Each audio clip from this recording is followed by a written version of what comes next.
जिसने भी लिखा है बहुत शानदार लिखा है और मैं चाहता हूँ कि इसको आप ध्यान से सुनिए।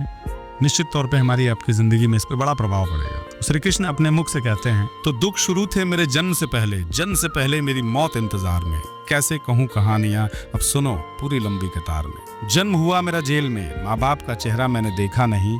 रोती रही माँ देव की, जुदाई मिली मुझे भेंट से। मामा से मिला उपहार ये, मेरे माता पिता लाचार थे। 6 भाइयों को मारा सामने, आंसू थे माँ की आंखों में, वैसे तो था भगवान में। अजीब सा खेल है, मेरे माता पिता मेरे देवता, वो दोनों ही थे जेल में। कर्तव्य मिले मुझे जन्म से, बचपन बीता संघर्ष में। जिस माँ ने पाला पोसा मुझे, उससे भी हो गया दूर में।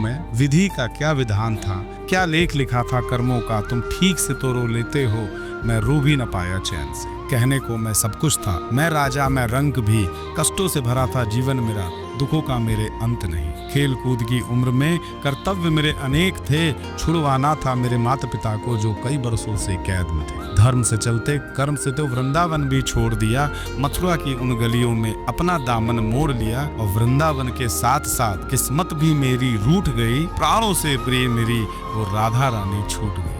बांसुरी को भी त्याग दिया, सब छोड़ छाड़ के दूर गया। सुदर्शन धारण करके कान्हा धुन मुरली की भूल गया। धर्म बचाने की खातिर अब हस्तिनापुर को चला गया मैं। माखन चोरी करता था कभी, न्यायाधीश अब बन गया। समय का चक्र अजीब था, मैं जीत के भी हार गया। और धर्म बचाने वाले को दुनिया ने कपटी बता दिया। तरह तरह के श्राप मिले, अश्रु की बूंदें सूख गई। माँ गंधारी के श्राप से मेरी द्वारिका नगरी डूब गई। मेरी बांसुरी भी छूट गई, मेरी द्वारिका भी डूब गई।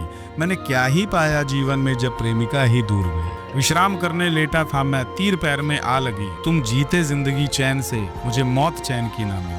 मानव के इस रूप में मैंने जाने क्या क्या देखा है। मेरे वंश का पतन देखा, बारबरिक का मस्तक देखा, द्रौपदी का चीर हरण, अभिमन्यु का अकाल मरण, कुरुक्षेत्र की भूमि में भरी भरकम विध्वंस देखा।